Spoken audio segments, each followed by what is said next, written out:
Catus, Maximus here. It's going to be more of a basic review of this Bosch 1273 DVS. Not exactly sure when it was made, but figure we get this out of the way first. There's actually an 8 where that scratch is. I can just decipher it with a magnifying glass. So 850569. I'm going to call it 1985. Bosch date codes aren't the most uniform. We can see 10.5 amps, 1200 watt. And this is one of the main USA Bosches. So we'll talk about this, and then in the middle part of the video, this is a funky one. I only paid 20 bucks for it. I had to spend a bit of time, and it's essentially a teardown. You'll be able to see inside it. As with most belt sanders, double reduction. We have one reduction with the belt, and then a second reduction and a gearbox.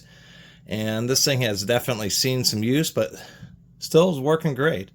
Except for it's a DVS model. So there's the 1273, which is like the old school one. Then they had the 1273D, which is, I guess, the slightly upgraded one. And then they had the variable speed. The variable speed appears to be wired, but apparently the circuit is shorted. Literally has shorted, so that it just runs at full speed no matter what the dial is, even though it all seemed to look like it was wired up rather than having been bypassed. If you don't want to jump to the full teardown, surprisingly enough, there's only 3 ball bearings. There's a sleeve bearing on the inside of the, a gear will have bearings on both sides. So the little gear and the reduction that actually drives the wheel or the drive drum is a sleeve bearing on this side and a ball bearing on this side. That's a 6001. Both the ones on the motor are 6000s. And then it has, I think, 1 ball bearing, or maybe it's 1 needle bearing, and then a sleeve bearing on the other side. And actually, for the amount of use this sander has, I won't give them crud. I think that this rear wheel here has less play than that Milwaukee 57, whatever it was. I just reviewed an old school Milwaukee from the 1980s. So that was a 3x24. So why did I pick up a 4x24? Besides it was 20 bucks. Besides I knew that the old Bosch belt sanders were also definitely respectable. Definitely like the American-made Bosch, which is pretty cool. Was I had got that cheesy oscillating belt and spindle sander, and it takes 4x24 belts. So I've always kind of been a 3x18 and a 3x24, just because the belts are cheaper, a little bit easier to find. And the couple times I've seen 4-inch wide belt sanders, 4x24s, either have been really, obviously just used up, or really expensive, because they are. The 4x24s are the big belt sanders. So anyway,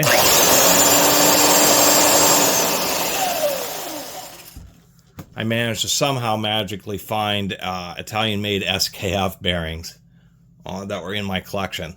So the motor has really high-quality bearings in it, and just re-lubed, took out the seals and re-lubed the lower bearing here. Other than that, not a bad belt sander. Interestingly enough, the exhaust, it uses a split fan design, but it has like a spiral and a kind of a convoluted dust path, because the dust goes in through here, tries to get directed up both into the housing and into a tunnel that's cast into this aluminum frame here, comes up, and then where this indentation is where it kind of makes a loop and then goes back into the fan. The fan for the motor is one fan, but it has a diaphragm in the middle, and there are blades on this side which exhaust through this vent here. Actually, through this vent here and out through this grill area here, which I thought was kind of neat. And then there are fins on this side which have this own dedicated chamber for the dust extraction. Interestingly enough, you can see that the color blue here is different from the rest of the tool. I'm not exactly sure why. One thing that these are noted for, and oddly enough, the guy did, whoever had it, replace the bag at some point. Get the power cord untangled.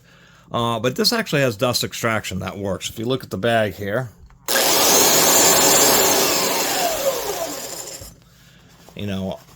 a belt sander, that's what it's supposed to do. It's supposed to move enough air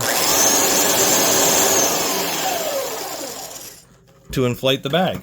So when it's doing that, or when you see the bag get inflated like that, it's actually moving a volume of air This actually had quite a bit of dust in it, so definitely has dust extraction that works pretty well. And once again, it actually sounds pretty smooth.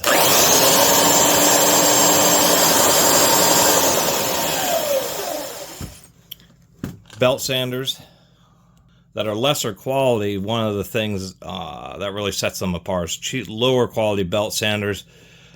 The rubber overmold really starts to deteriorate on a lot of them. Actually, I have this Rigid R2740, which is Rigid's lowest rated belt sander they've ever made. And one of the problems with it is if you run it hard, put a lot of pressure on it, just that extra tension and causes a lot of extra heat to build up in the drive wheel, and people have talked about it just totally disintegrating.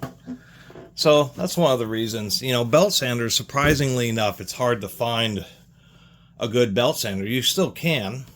Anyway, this is unreal. I just paused this video and I went and searched DeWalt's, Milwaukee, Bosch tools, Makita, Rigid. Wow, I just looked up Metabo, Hitachi, Flex. It seems that all the manufacturers are abandoning belt sanders for some. I'm not kidding. I just go to their website, click on the search, and click for belt sander. Pretty simple term.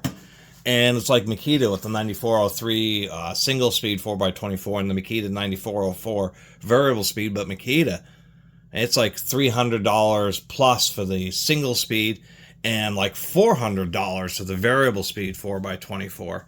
And the other companies, maybe they have one, you know, maybe there's like a 3x21 or a 3x18 or something like that. I have no idea why the manufacturers are abandoning belt sanders. Harbor Freight, there is a Bauer, but it's like, and there's a Win. It's like they decided to let all the cheesy brands do that because it's just not worth them. They're just not selling enough belt sanders for the majors to make them. It just blew me away just now on this video, going to like the top 8 power tool manufacturers in the portable power tool manufacturers in the world, and like just no belt sanders. It's like, what the heck is going on here? Really a shame. Really a shame. Maybe they built them too well, like this Bosch, where all it needed was some bearings and just a little bit of love. And I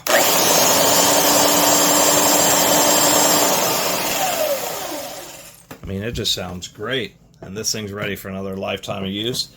Other than that, it has a fair amount of weight. For a 4x24, I'd say it's appropriate amount of weight where you're not going to be pressing down. It's one of those sanders that you just let the tool's heavy enough to where you can actually let the weight of the tool do the work. So all you're doing, it has pretty good balance too, to tell you the truth. It doesn't want to tip. You know, belt sanders, the reason worm drives are so nice is because it's hard to really center the mass perfectly over the belt on transverse motor belt sanders. It's just more expensive to make the longitudinal motor worm drive ones. I did make sure to unplug this. That's how I damaged my little tablecloth here. Was forgetting that I had a belt sander plugged in. It is an old school belt sander, all slot flathead screws all the way around. So it makes it pretty simple to service. I'm going to do a pseudo teardown because it takes so long. The brushes actually are pretty worn. I think the sander has only ever had a power cord replaced and maybe directly wired. I will say that there's some odd burning here. And if I look at this case here, there you go. There's some odd burning right there. And on this housing here, there is quite a bit of, so I don't know if that's chemical burns or if that's electrical burns, but the variable speed does not work. It's just back to a single speed again. The one thing that's really difficult versus like the Milwaukee, all you had to do is jam the wheel and then you had the nut to remove. What Bosch does is they have the drive wheel is threaded onto onto the axle, and then you have to use a pin spanner wrench, like one of those adjustable ones, the universal angle grinder nut wrenches is exactly what you need to get into those 2 pinholes, and you need a strap wrench. And they use a sleeve bearing on the outer bearing as well as a sleeve bearing here, which I'm kind of surprised about, although this is an old sander that has done a lot of work. Somebody tried using silicone, presumably because there would be a little bit of dust, fine dust, that would escape between this fan housing and this section here. Kind of an interesting convoluted path because it comes up through there. And then there's a big old channel in there. And then what that does is that comes up, and then this shape here is this little box section. So that's just a little area for the dust to come up, go around this hump, and then into the extraction fan. One thing to note, anybody who runs in this video, be very careful. I was able to carefully peel up that paper gasket, but don't forget about that. The belt, you cannot like lift up and shimmy. A lot of belt sanders, you can just, you know, go along and just slowly pull up on the belt and get it to shift off the pulleys. But these pulleys are actually pretty darn wide, and it's just too tight. I think I even stretched the belt a little bit. You actually have to unscrew the gear case, which mercifully they have these cutouts here, so you can actually access the screws and remove this whole assembly without having to remove that drive pulley. And that's how you get the belt on and off. Definitely a very tight fitting belt. Besides commutator wear, you check for pulley wear. Oh, just a little spot. Excuse me. And then you check for this little drive gear. Their belt sanders are double reduction. One reduction through the belt and one reduction through the gears here. And those actually look in pretty good condition. Looks like they've gotten pretty hot. They're black. The oil and grease is black, but they're not worn out. The sander does have more life left in it. This is a left hand or a backwards thread. The thread for this pulley is also a left hand or a backward thread. The Milwaukee wasn't, but it had a nut, and the drive wheel or the drive drum was keyed, so it couldn't actually rotate back and forth. In this situation, since this is spinning this way, which would be counterclockwise in many situations, unscrewing something, it has to be designed so that the wheel is always trying to get, or this is always trying to get tighter, lefty tighty. So this is going to be backwards. And this is going to be backwards because the motor's coming up from the other direction. So the only thing that's actually a regular right-hand loose thread is this pulley here. And anybody who watches this section of the video, post in the comments if you actually have a 20 millimeter 12-point socket. Oddly enough, this pulley is a 12-tooth pulley.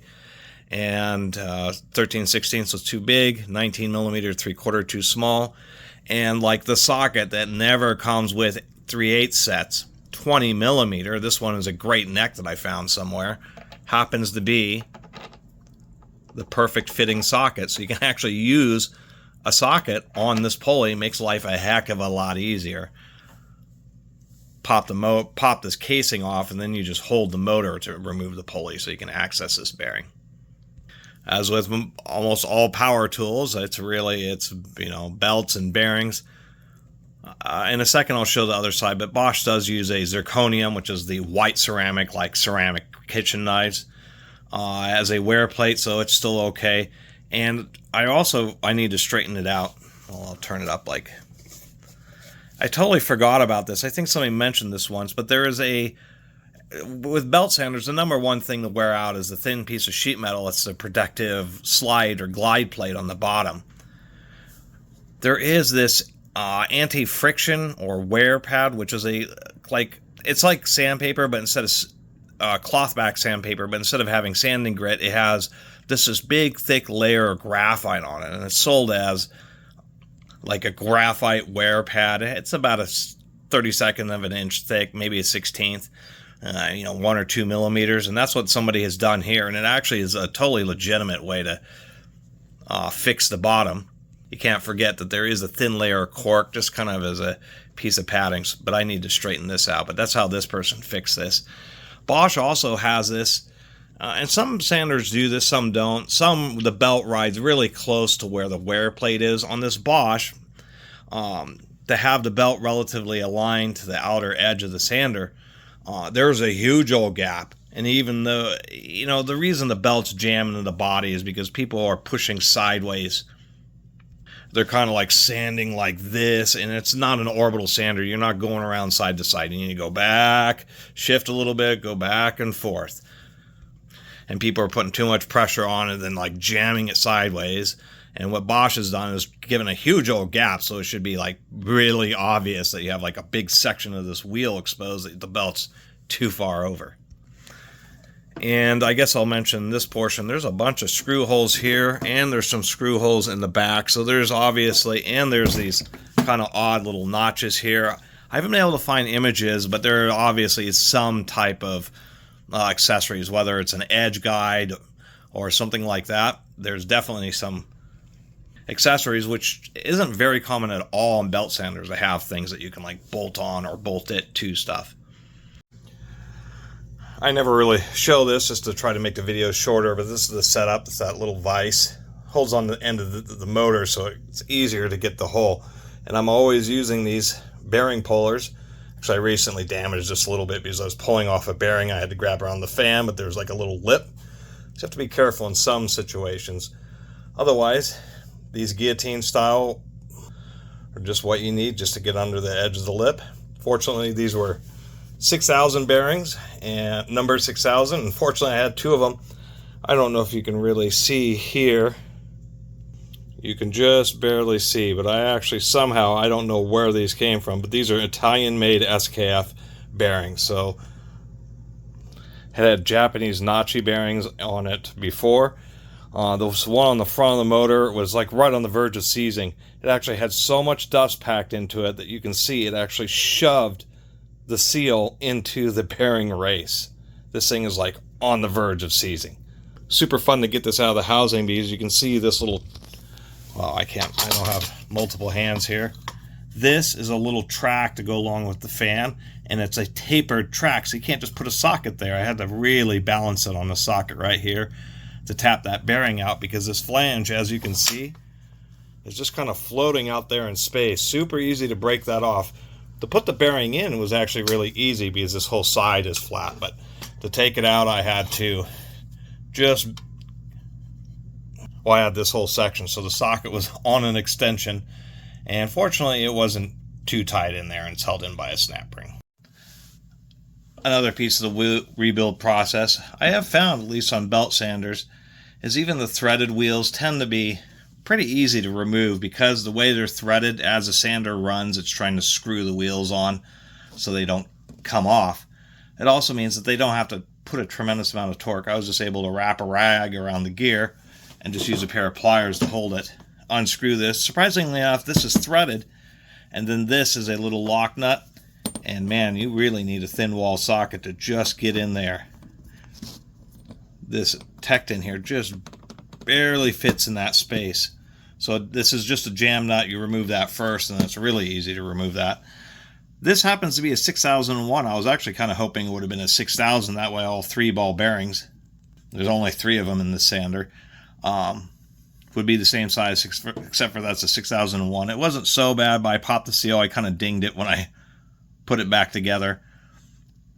Some tools have really tight fits on the bearings. This Bosch, they're not bad. They're a tight fit, but they're just not super tight, and so it's actually been pretty easy to pull this apart and clean out and re-grease that bearing. And so the worst part is when I pulled it apart, I could see that I was like, what the heck happened here? It's obvious that the motor had been rubbing, and I couldn't find any debris. You can see right there it's been rubbing on the field, and so I dug it out. So in the back, Bosch is actually particularly fond of doing this, although a lot of manufacturers do. They have these like little rubber cups that go over the rear bearings. Since these bearings are isolated, actually they're isolated on both sides on a belt sander. But they put in these little rubber cups for 2 reasons. One, to help reduce a little bit of vibration, and 2, if the bearing ever seizes, it kind of ruins this piece instead of the whole plastic housing. But as we can see, when it was, I don't know if it's from the factory or if somebody had been in there before, but the deal with these little cups is you put them on the bearing first, and then you insert the whole motor. You don't have these sitting down in the body of the tool. These can catch the lip, and so what happened was that caught the lip and forced the motor over. The best I'm going to be able to do is just kind of hope for the best and flip this little thing back up, and hopefully it'll be centered enough. And hopefully that'll reduce a little bit of noise. Not to mention, it does have new Italian-made SKF bearings on the motor. So I did look at the variable speed controller and sprayed a little deoxit in there. The power, everything's wired up normally, so first it's most likely the power transistor has just failed to always on full. That's the easiest way to describe it. It could potentially be fixed by getting a new transistor, which happens to be, they tried to prevent it from burning up because they have it mounted way back. Let's see if I can't show you there. Way back in there, right behind one of the vents. But it's not such a big deal. An old 4x24. I mean, the reason I got this again is just because I had that oscillating 4x24 oscillating spindle and belt sander. So when this came up and it was like 20 bucks, I figured, you know, why not? I might as well have since I already have 4x24 belts, might as well have a 4x24 sander. And actually, this is right up my alley. Just giving a little bit of fix up, some bearing work, and you know, this will last as long as I need it to, even if the variable speed doesn't work. Almost forgot to add in this part. 3-604-736-505 is the belt number. This one, a little bit loose, but it's still okay. This thing just does not want to go in. I got to figure out something. So anyway, this little rubber isolator just couldn't get in there straight and just started shredding itself. I decided I was putting it back together and really couldn't. Well, one, I was able to find another one magically. Don't have many of these rubber isolators, but did find one, but it has a very thin little sheeting there, and I thought that was okay, but I noticed this lip, and so I decided to cut this in half, and there's actually quite a thick cross section that it squishes some to act as a bearing tension. And somehow, magically, that's why I collect all these little parts, I actually had a 6000 series wave washer and a perfectly sized shim washer. So that's what I'm doing here, is I have the isolator, which is going to center the motor, and then I have a wave washer that I'm dropping down in there, and then I have this washer on top of it, because the peaks of the wave washer are going to really start pushing into this kind of rubber section here, and I'm worried about it kind of...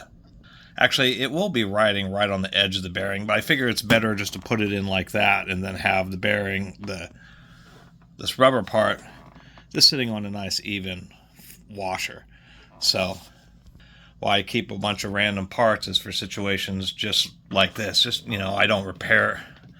I do tear down and fix up a lot of power tools, but it's hard just having the right parts for the right machine, even if you can get them. So I just collect random stuff, and many times like this, I can find a compromise. And actually having that wave washer and that steel washer in there is probably better, just a little bit more consistent pressure than what this thing was offering.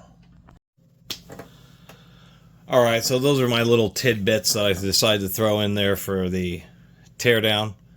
The hardest thing was I couldn't find a strap wrench. In order to remove this drive wheel, you need, once again, the, you know, like from Harbor Freight, one of those universal angle grinder pin wrenches, and you have to have that on the back side of the gear, and you got to get a strap wrench around this. This would unscrew in the clockwise direction. There are reverse threads here, and that's the only way to really remove that. But since it already has a sleeve, there's not really much to do. There's actually a cavity under that gear, which I forgot to mention. I have a needle for my grease gun, and the needle actually went down pretty deep, so I just dumped grease in there. The only thing that's a little funky, I guess it's okay, is you kind of got to get your little finger in here, and they have designed it so that the lever is spring-loaded, but there's only light tension until you get right to the point to where you actually need to pull it back. This is a pretty simple and straightforward system, which I kind of can appreciate, to tell you the truth. It's just a nice classic way of holding the belt. One little design critique is the fact that this bottom platen here, on most belt centers I've taken apart, this is a casting, and then this whole cross piece is also a casting, and then you have this separate piece here, which is what's housing the holding on the front roller and adjusting the blade tracking. It's just an over-center system, so it wants to pull towards the sander, and then you have a thumb screw which is pushing it away, and that's how you adjust the tracking. But it can happen when you drop it. You can get damage to this bottom platen, so a lot of manufacturers have made it so you can replace this section here. But on the Bosch, it's one piece, so if you ever break this bottom part, you would have had to have replaced the entire aluminum housing, basically. And haven't found what kind of accessories. I'm hoping somebody may comment on what kind of accessories actually went on the sander with the holes there and the holes that are back here. Not entirely sure. But other than that, there's just not a lot else to say besides it is a classic American-made Bosch.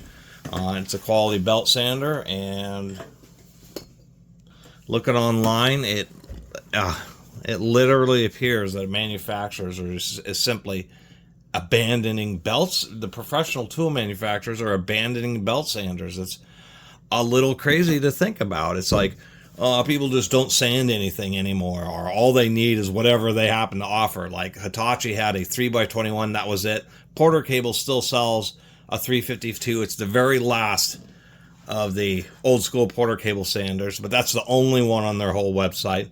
Milwaukee has like a 3x18 brushless cordless belt sander, and it's like, you know, what on earth is going on here? Why are all the manufacturers abandoning belt sanders?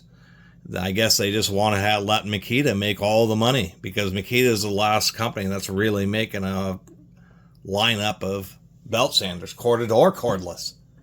And the saying used to be, they don't make them like they used to. Now, they just don't make them at all. Much less like they used to. So if you ever happen to come across one of these Bosch 1200 series sanders, I assume it's going to be like 12 something. Come on now. It would be 1200 series depending on the 4-inch wide, 3-inch wide, etc. I think Ryobi actually has some belt sanders. I forgot to look them up, but other than that, this is actually a pretty nice find.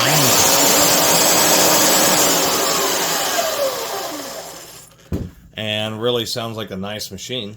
And to tell you the truth, it's nice to have a belt sander that actually has a strong dust collection system for once.